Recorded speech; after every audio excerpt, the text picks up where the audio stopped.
আজি আমি কি আলোচনা কৰিম বেছি দীঘলীয়া আলোচনা কৰি ডাইৰেক্ট ইয়াত গুচি গৈছো আজি আমি আলোচনা কৰিম চাহপাত ইম্পৰ্টেণ্ট বস্তু এটা আছে ইয়াত চাহপাত পিছত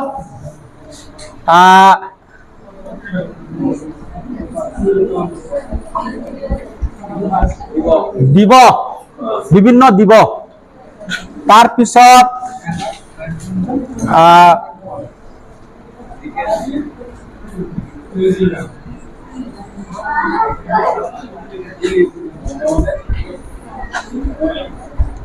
সাময়িক ঘটনাসমূহ পিছত সাধাৰণ জ্ঞান পিছত প্ৰশ্ন উত্তৰ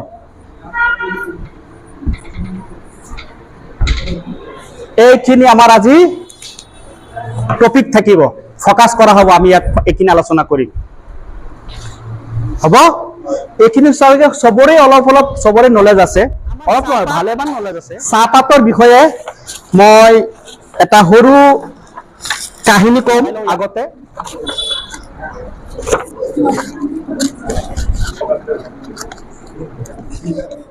চাহপাতৰ এটা কাহিনী আছে সাধু আছে এইটো শুনি লওক অকমান বহুতে জানে বহুতে নাজানে যিমানখিনি মই অধ্যয়ন কৰিছো যিমানখিনি মই পাইছো সাধুটো কৈ লৈছো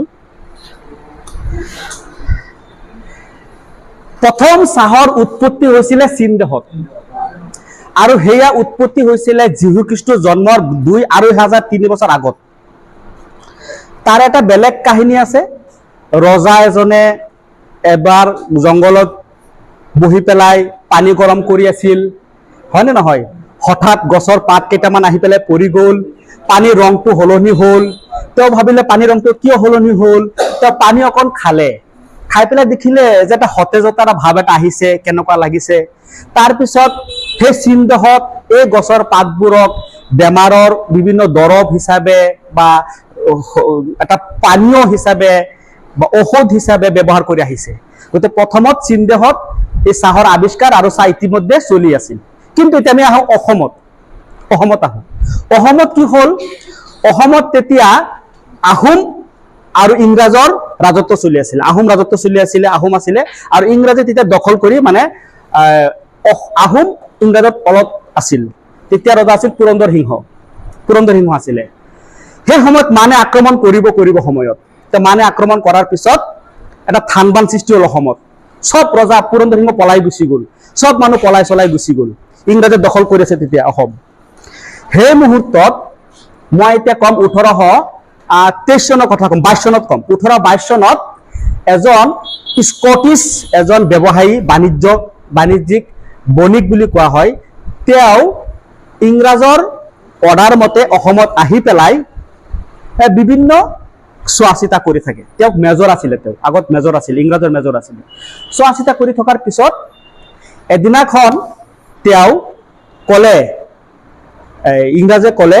ইংৰাজৰ মানুহ চাহাবসকলে ক'লে যে মণিৰাম দেৱান নামৰ এজন মানুহ আছে তেওঁৰ লগত যোগাযোগ কৰক তেওঁ এই বিষয়ে আপোনাক চিনাকি কৰাই দিব এদিনাখন কথা বতৰা পাতি থাকোঁতে এই মণিৰাম দেৱানে সেই চাহাবজন নাম আছিল ক'ব পাৰিবনে নামটো কি ৰবাৰ্ট ব্ৰুচ সবে গম পাইছে ৰবাৰ্ট ব্ৰুচ মেজৰ স্কটিছ তেওঁ কৰিলে কি তেওঁ ক'লে যে চাহাব আমাৰ ইয়াত কিছুমান মানুহ আছে এই মানুহবোৰে কিছুমান পানীয় খায় বলকচোন তাত যাওঁ মই কথাটো অলপ সাধু আকাৰে কৈছো কথাটো আপুনি মেইনখিনি বুজি ল'ব এইটো সাৰাংশ কৈ আছো সেই মানুহখিনি হ'ল চিংফৌ জনজাতি মানুহ চিংফৌ বৰ্তমান অৰুণাচলত আছে বিভিন্ন দেশত অলপ অলপ আছে মেক্সিমাম মানুহ এইবোৰ এতিয়া নাইকিয়া হৈ আছে সেই চিংফৌ জনজাতিৰ মানুহৰ লগত লগ কৰাই দিলে 1823 চনৰ ঘটনা কৈ আছো মই 22-23 ঘটনা সেই চিংফৌ জনজাতিৰ তেতিয়া এজন ৰজা বা সৰু সৰু মুখিয়াল আছিলে এজনৰ নাম আছিলে বিছাগাম সেই বিছাগামক লগ কৰাৰ পিছত বিছাগামে ক'লে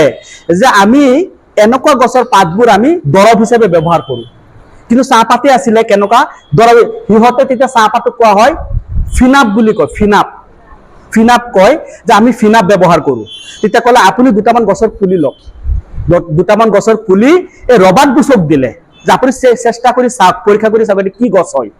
ৰবাৰ্ট বুছে এই গছৰ পুলি দুটা কলৈ লৈ যাব? কলিকতালৈ। কলিকতা তেতিয়া বোটানিকেল গাৰ্ডেন, মানে বিভিন্ন উদ্ভিদৰ পৰীক্ষা নিৰীক্ষা কৰে, তাত লৈ যাব, পৰীক্ষা কৰিব এইটো কি হয়, চাহপাত হয় নে নহয়, তাৰ গুণাগুণ পৰীক্ষা কৰিবৰ কাৰণে তাত জমা দিবৰ কাৰণে সি গৈছে তাত, আৰু অন্যান্য কাম চাম থাকে। কিন্তু 1824 চনত সেই ৰবাৰ্ট বুছৰ মৃত্যু হ'ল, এন্তেকা হ'ল, মৰি গ'ল। মৰি যোৱাৰ পিছত 1 বছৰমান এনেকে আছে, কাম আগুৱা নাই। তেতিয়া আকৌ ইংৰাজে দায়িত্ব দিলে, ৰবাৰ্ট বুছৰ ভাই আছিলে, সৰু ভাই এটা আছিলে, Charles Alexander Bush. Charles Alexander বুছক দায়িত্ব দিলে যে আপুনি এই কামটো আগুৱাই লৈ যাওক। চাৰ্লছ আলেকজাণ্ডাৰ বুছে সেই কলিকতাত গৈ সেই চাহৰ পাতৰ নিৰীক্ষণ পৰীক্ষণ কৰাৰ পিছত গম পালে এইটো থেমেলিয়া চিনেচাইচিছ, এইটো হেৰি কোৱা হয়, মানে এক প্ৰকাৰৰ চাহপাতে হয়, কিন্তু চীন দেশৰ লগত মিলা নাই, কিন্তু এইটো একটু উন্নত বেছি বুলি কৈছে। আৰু তাৰ নামাকৰণটো আছিলে, বৈজ্ঞানিক নামাকৰণ কেমেলিয়া চেনেচিছ, চাহপাতটোৰ নামকৰণ কৰিলে, আৰু ক'লে যে এইটো খুব উন্নত প্ৰজাতিৰ চাহপাত হয়। খুব আনন্দত মতলীয়া হৈ গ'ল, আৰু তেওঁ আহি ব্ৰিটিছক জনালে, ব্ৰিটিছে তেওঁক কৰ্তৃত্ব দিলে চাহপাতৰ কাৰণে, বিজনেছ কৰিবৰ কাৰণে, ব্যৱসায় কৰিবৰ কাৰণে। সেই তেতিয়াৰ পৰাই লাহে লাহে 1830 চনৰ পৰা, মানে 1830 চনৰ পৰা প্ৰথম অসমত চাহৰ বাগিচা আৰম্ভ কৰা হ'ল। চাবুৱাত ডিব্ৰুগড়ৰ চাবুৱাত প্ৰথম চাহৰ বাগিচা আৰম্ভ কৰি পেলাই এই তেওঁক দায়িত্ব দিলে। ইয়াৰ মাজতে মণিৰাম দেৱানৰ কথাটো কওঁ, পাহৰি যাব। মণিৰাম দেৱানো ব্ৰিটিছৰ তলত কাম কৰিছিল, চাকৰি কৰিছিল, কাম কৰিছিল। তেওঁ খুব পাকৈত আছিল, লিখা পঢ়াটো ভাল আছিল। লিখা পঢ়া কৰাৰ পিছত যেতিয়া পাকৈত হ'ল, তাক চাকৰি দিলে। তেওঁক লাহে লাহে চাহ বাগানৰ দেৱান বনাই দিলে। তেওঁৰ নাম আছিলে মণিৰাম দত্ত বৰুৱা। দেৱান বনাই দিলে, দেৱান, মানে তাক এই দেৱানৰ পৰাই তাৰ নাম মণিৰাম দেৱান হৈ গ'ল। তেতিয়া মই জনা মতে তেওঁৰ দৰমহা আছিল 600 টকা পাৰ মান্থ দিছিলে, আৰু দেৱান উপাধি দিছিলে। কিন্তু কিছু বছৰ পিছত বেলেগ মানুহক তাৰ ঠাইত বহাই তাৰ দৰমহা 200 টকা কমাই দিলে। কিন্তু সি লাজ পালে, ডিগ্ৰেশ্যন হ'ল তাৰ, সি খঙত চাকৰি এৰি পেলাই গুচি গ'ল। গৈ পেলাই নিজাববীয়াকৈ খেতি আৰম্ভ কৰিলে। 2টা খেতি আৰম্ভ কৰিছিলে, এইটো যোৰহাটৰ চীনামৰাত আৰু চেংলেঙত 2টা খেতি আৰম্ভ কৰিছিলে তাৰ নিজাববীয়াকৈ মণিৰাম দেৱানে। চাকৰি এৰি পেলাই, সেইটো মই অকণমান টানি দিছো, পিছত লাহে লাহে চিপাহী বিদ্ৰোহ আৰম্ভ হৈ গ'ল 1857 চনত। তেওঁ কিছুমান লগৰ মানুহবোৰৰ লগত ইংৰাজৰ বিৰুদ্ধে যুদ্ধত নামি গ'ল। তেওঁৰ লগৰ আছিলে পিয়লি ফুকনক গৈ পেলাই তেওঁ বিভিন্ন কাম কাজৰ কাৰণে অৰিহণা যোগালে, ৰেল চেল বগৰালে, আৰু তেওঁৰ এটা চিঠি উদ্ধাৰ হ'ল সেই মণিৰাম দেৱানে লিখা, য'ত নেকি ৰাজবিদ্ৰোহ বুলি ধৰা পৰা যায়, কলিকতাত উদ্ধাৰ হ'ল। আৰু তাৰ কাৰণে তাক কলিকতাত এৰেষ্ট কৰি যোৰহাটত আনি 1858 চনৰ 26 ফেব্ৰুৱাৰীত তেওঁ কি কৰিলে? ফাঁচি দিলে, আৰু লগত পিয়লিবোৰকো ফাঁচি দিলে। প্ৰথম অসমৰ প্ৰথম শ্বহীদ বুলি ক'লে মণিৰাম দেৱানক কোৱা হয়। এইটো এটা হিষ্ট্ৰীৰ কথা মই কৈ দিছো, এইখিনি অলপ গুচি গ'ল। তাৰপিছত অসমত 1830 চনৰ পৰা চাহ বাগিচা আৰম্ভ হৈ গ'ল। পিছত 1970 চনত চাহ নিলাম কেন্দ্ৰ, তাৰপিছত কাকজান, মোনাবাৰী, এনেকে কৰি কৰি প্ৰথম বাৰটা চাহৰ বাকচ, সেই চাহৰ বাকচ চাহৰ বিজনেছ কৰিবৰ কাৰণে লাহে লাহে ৰেল লাইনৰ প্ৰচাৰ আৰম্ভ হৈ গ'ল। কাৰণ ৰেল লাইনটো তেতিয়া আৰম্ভ হৈছিলে, 1850 চনৰ ভিতৰৰ পৰা ৰেল লাইন লাহে লাহে অসমত আৰম্ভ হৈ গ'ল। ৰেল লাইনৰ আৰম্ভ হৈ গ'ল, এনেকে কৰি কৰি কৰি কৰি গোটেই চাহপাতটো আমাৰ বিশ্ববিখ্যাত হৈ গ'ল। এতিয়া বৰ্তমান 6 ভাগৰ 1 ভাগ চাহপাত অসমে উৎপাদন কৰে। বৰ্তমান ভাৰতৰ 55%তকৈ বেছি, 55% মিনিমাম চাহপাত অসমে উৎপন্ন কৰে, অসম অকল উৎপন্ন কৰে। গতিকে অসমে একমাত্ৰ তেনেকুৱা কেঁচা সোণৰ দেশ, বা কেঁচা সোণ বুলি কোৱা হয় চাহপাতক। আৰু এই চাহপাত এতিয়া গোটেই পৃথিৱী বিখ্যাত। আৰু সেই প্ৰথম বাগিচাত যিটো চাবুৱাত আছিলে, তেতিয়া 152-53 জন মাত্ৰ কৰ্মচাৰী আছিলে। কৰ্মচাৰী নাই, মৰি যায় বেমাৰত, চিকিৎসা নাই, খোৱা নাই, বোৱা নাই, বহুত কষ্ট কৰি পিছত ব্ৰিটিছে চক্ৰান্ত লগাই বিভিন্ন দেশৰ পৰা মানুহ আনি কাম কৰাই এই মানুহখিনি সদায় অৱহেলিত, নিষ্পেষিত, মানে সদায় ডিপ্ৰেশ্যনত ৰাখি মানুহখিনিক এতিয়ালৈকে এনেকে আছে। এতিয়া লাহে লাহে অলপ আহিছে, আগুৱাই আহিছে, আমি যাক নেকি চাহ জনজাতি কুলি সম্প্ৰদায় বুলি জানো। সিহঁতৰ নিজস্ব কলা সংস্কৃতি হৈছে, গোটেই চাহপাতৰ লগত সিহঁতৰ সংস্কৃতি। এতিয়া এই চাহ বাগিচাৰ লগত কিছুমান প্ৰশ্ন আমি আলোচনা কৰিম। যিখিনি কথা সাধু শুনিলো, এই সাধুৰ লগত এটা প্ৰশ্ন আহিব, মানে MCQ।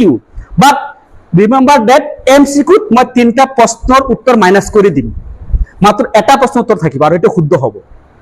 কাৰণ মই সলিমুদ্দিন, কলিমুদ্দিন আৰু কৰিমুদ্দিন লগত নিদিওঁ, মই ডাইৰেক্ট এটা উত্তৰ কম আৰু সেইটো আপোনালোকে শুনি ল'ব। কথাটো বুজি পাইছে কি কৈছো? এতিয়া চাওক, আপোনালোকে প্ৰশ্ন চবে, মই যিখিনি কথা কলো ইয়াত আপোনালোকে চবে গম পাই গৈছে। এতিয়া আপোনালোকে ডাইৰেক্ট আনচাৰটো দিব। অসমত সৰ্বপ্ৰথম চাহ কোনে আৱিষ্কাৰ কৰিছিল? ৰবাৰ্ট ব্ৰুছে। কিমান চনত? 1823 চনত। 1823 চনত। ইয়াত যদি মই অপশ্যন দিলো হেঁতেন প্ৰব্লেম হ'ব নে নাই? নালাগে অপশ্যন দিবলৈ, বুজি পাইছে নে? মই দিলো 1824, 1936, 1822, কি লাভ আছে? আপুনি ডাইৰেক্ট উত্তৰটো জানি লওক, 1823 চনত। ঠিক আছে। 2 নম্বৰ, কোন জনজাতিয়ে চাহৰ ব্যৱহাৰ প্ৰথমে কৰিছিল? চিংফৌ জনজাতিয়ে। Okay, very good. পিছৰ প্ৰশ্ন, 3 নম্বৰ প্ৰশ্ন, সৰ্বপ্ৰথম কোন দেশত চাহৰ আৱিষ্কাৰ হৈছিল? চীন দেশত। Very good. ছবি এবাৰ কব নিজৰ কাণে শুনাকৈ, তেতিয়া মেমৰিত ছেভ হৈ যাব। বাইদেউ বুজি পাইছে? বুজি পাইছে না? আপুনি এনেকে ক'ব লাগিব, বুজি পাইছো, এইটো ক'ব লাগিব। কওক, বুজি পাইছো না? বুজি পাইছো। এতিয়া হৈছে, আৰু হাত চাপৰি দিয়ক। Very good. আহক আহক, কথা ক'ব লাগে মানে। পিছৰ প্ৰশ্ন, 4 নম্বৰ প্ৰশ্ন, অসমৰ চাহক কোনে বিশ্ব দৰবাৰত চিনাকি কৰাইছিল? চাৰ্লছ আলেকজাণ্ডাৰ ব্ৰুছ, ৰবাৰ্ট ব্ৰুছৰ ভাই। মনত ৰাখিব, চাহৰ লগত, চাহপাতৰ লগত 3জন ব্যক্তিৰ নাম ওতঃপ্ৰোতভাৱে জড়িত। Robert Bruce, Maniram Dewan, Charles Alexander Bruce. কিন্তু অসমৰ কাৰণে পিতৃস্বৰূপ আমাৰ মণিৰাম দেৱান, বিশ্ববিখ্যাত। যদি পৃথিৱীৰ ক্ষেত্ৰত যাওঁ তেতিয়াহ'লে ছাৰ আলেকজাণ্ডাৰ ব্ৰুছ চাহক চিনাকি কৰাই চাহ গোটেই পৃথিৱীত বিয়পাইছিল। আৰু যদি চাহপাত গছ আৱিষ্কাৰ কৰাৰ ক্ষেত্ৰত আহে তেতিয়া ৰবাৰ্ট ব্ৰুছ, তো জংগলে মংগলে ঘূৰি পেলাই এই গছৰ পাত দুটা লৈ পেলাই যে দিছিলে, তো প্ৰথম পিতৃস্বৰূপ। গতিকে তেনেকুৱা প্ৰশ্নৰ উত্তৰবোৰ আপোনালোকে তেনেকে জানি ল'ব, ডাইৰেক্ট হিষ্টৰী নাই। ইয়াত এটা ডাঙৰ কথা এটা মই কৈ থো, পাহৰি যাম নহ'লে। ছাৰ আলেকজাণ্ডাৰ ব্ৰুছৰ প্ৰতিমূৰ্তি এতিয়াও আছে অসমত। ক'ত আছে কওকচোন? একদম লাহে লাহে ভাঙি ভাঙি গৈ আছে। অসম চৰকাৰে বা আমাৰ যিটো টুৰিজিম ডিপাৰ্টমেণ্টে হওক বা অসমৰ অন্যান্য যিবোৰ ডিপাৰ্টমেণ্টে আছে, সেইবোৰ বস্তুটো কৰা নাই। এইটো আহিছে মাজতে যে আৰু এটা দশক বা 2টা দশকৰ পিছত উবলি খহি পৰি যাব, চিন নাথাকিব। তাৰ মূৰ্তি আছে অসমত। তেজপুৰ গৈছে, তেজপুৰৰ পদুম পুখুৰী দেখিছে? পদুম পুখুৰী পাৰত যিটো মূৰ্তি আছে, হাফ মূৰ্তি, সেইটো হ'ল ছাৰ আলেকজাণ্ডাৰ ব্ৰুছৰ মূৰ্তি। এতিয়া জহি খহি গৈ আছে, তেওঁৰ মূৰ্তিটো স্থাপন কৰা আছে। তেওঁ চাহপাতৰ যিটো বিশ্ব বাণিজ্য কৰিছে, পিতৃস্বৰূপ ছাৰ আলেকজাণ্ডাৰ ব্ৰুছ। পিছৰ প্ৰশ্নলৈ যাওঁ, কিমান চনত আছাম টি কোম্পানী স্থাপন কৰা হৈছিল? 1839। 1839 চনত অসম ব্ৰিটিছ চৰকাৰে 1839 চনত ব্ৰিটিছ চৰকাৰে আছাম টি কোম্পানী নামেৰে টি কোম্পানী স্থাপন কৰিছিল। মনত ৰাখিব। চাহৰ বৈজ্ঞানিক নাম কি? Camellia sinensis. Camellia, CAMELLIA, camellia sinensis, SINENSIS, camellia sinensis, এইটো চাহৰ বৈজ্ঞানিক নাম। মই ভাবো চাহপাতৰ লগত জড়িত কোনো বস্তু ইয়াৰ পৰা হাৰি যাব, হৰকি যাব, আঁতৰি যাব, পাহৰি যাব, হেৰাই যাব নালাগে। সব বস্তু আহি যাক। এই পৰীক্ষাৰ কাৰণে নহয়, অন্তত জীৱনৰ কাৰণে এটা অকমান নলেজ আহি যাব ইনশাআল্লাহ। পিছৰ কথা কৈছো, পিছৰ প্ৰশ্নটো কৰিছো, সৰ্বপ্ৰথমে অসমত কোনে নিজাববীয়াকৈ চাহ খেতি কৰিছিল? মণিৰাম দেৱান। ইয়াত আৰু এটা কথা মই মনত লগাই থওঁ, মণিৰাম দেৱানৰ লগত আৰু এটা মানুহৰ নাম জড়িত হৈ আছে সেই সময়ত, জগন্নাথ বৰুৱা। কিন্তু জগন্নাথ বৰুৱা এই কনফিউজন আছে। জগন্নাথ বৰুৱাক তেওঁ উজনি অসমৰ প্ৰথম গ্ৰেজুৱেট আছিল, আৰু অসমৰ ভিতৰত দ্বিতীয়খন কলেজ জগন্নাথ বৰুৱা কলেজ যিটো আছে, তেওঁৰ নামত নামকৰণ কৰা হৈছে। কিন্তু তেওঁ খেতি কৰিছিল, কিন্তু এই ক্ৰেডিটটো দিয়া হৈছে মণিৰাম দেৱানক।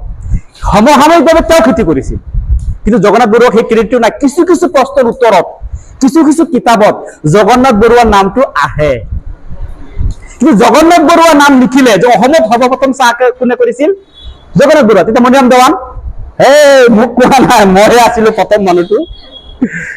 গতিকে মই বহুত এইটো ৰিচাৰ্চ কৰি পেলাই চাইছো, দুজনৰ অপশ্যন যেতিয়া আছে, অসমৰ প্ৰথম চাহ খেতি কোনে কৰিছিল, আবুল ফজল, ৰহিমউদ্দিন, জগন্নাথ বৰুৱা, মণিৰাম দেৱান। অপশ্যন কি হ'ব?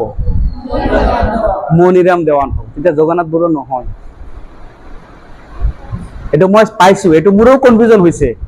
এইটো জগন্নাথ বৰুৱা আৰু যদি মণিৰাম দেৱান একেলগে থাকে, তেতিয়া কাক চিলেকশ্যন কৰিব আপোনালোকে? মণিৰাম দেৱানটোৱে 99%। কিছুমান কথা একেবাৰে ধৰি ৰখা নাই, মানে সাহিত্যিকসকল, ইতিহাসবিদে ধৰি ৰখা নাই। কিছু কিছু কিতাপত জগন্নাথ বৰুৱাৰ নামটো আছে, সেইটো মই দেখিছো। পিছৰ প্ৰশ্নলৈ আমি গৈছো। অসমৰ প্ৰথম চাহ বাগিচাখনৰ নাম কি?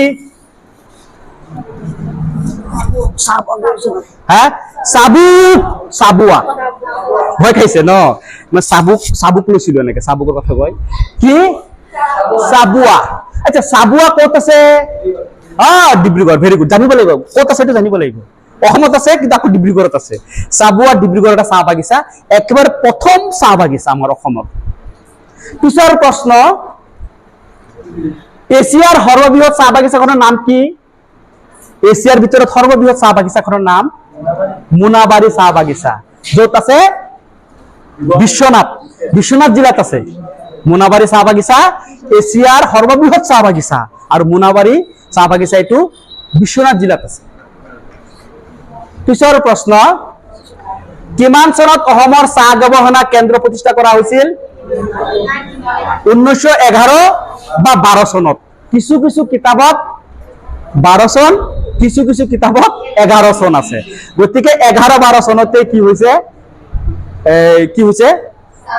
চাহ কি হৈছে?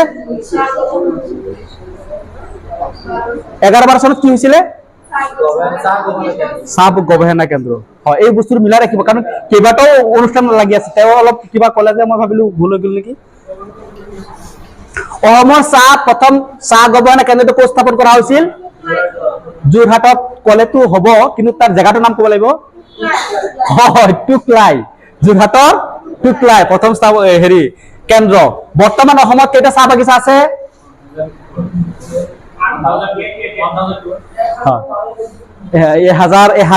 আছিলে 800 মান আছিলে, এতিয়া বৰ্তমান ৰিচাৰ্জ মতে 1000-1200 আহিছে, কিন্তু আৰু বাঢ়িব।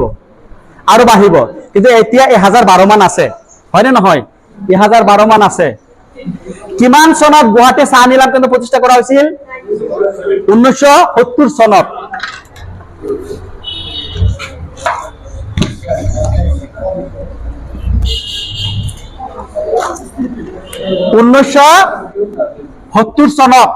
হয়নে নহয়? পিছত চাব, গুৱাহাটী চাহ নিলাম কেন্দ্ৰটোৰ প্ৰতিষ্ঠাপক কোন আছিল?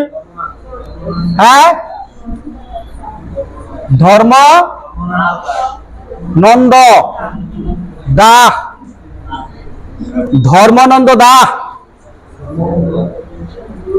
বা আমি ধৰ্মও ক'ব পাৰো। ধৰ্মানন্দ দাস, তেওঁ গুৱাহাটী চাহ নিলাম কেন্দ্ৰৰ প্ৰতিষ্ঠাপক আছিল। ওকে, ইয়াৰ লগত 4টা মানৰ নাম যদি আহি যায়, 3টা আহি যায়, পাৰিবনে নাই বাচিবলৈ? এইটো মনত ৰাখিব, বাকীকেইটা মনত ৰাখিব নালাগে।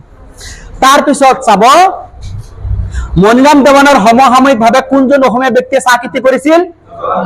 জগন্নাথ বৰুৱা। ওকে, এতিয়া আপোনালোকে আনসাৰটো পাই গ'ল, জগন্নাথ বৰুৱা। তাৰপিছত, বছৰে অসমে কিমান পৰিমাণ চাহ উৎপাদন কৰে?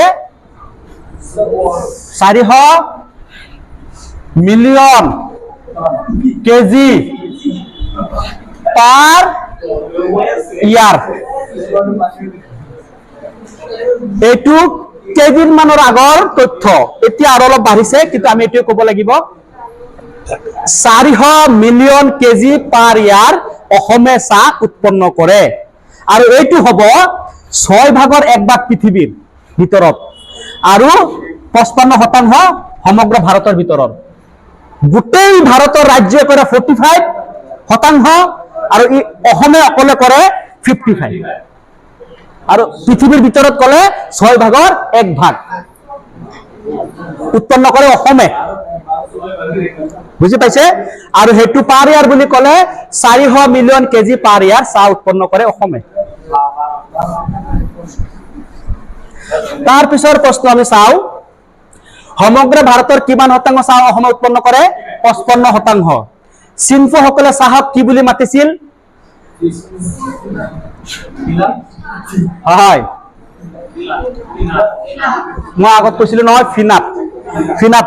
কিন্তু তেওঁলোকে চাহ হিচাপে খোৱা নাছিল, তেওঁলোকে দৰৱ হিচাপে ব্যৱহাৰ কৰিছিল, পনীয় হিচাপে ব্যৱহাৰ কৰিছিল।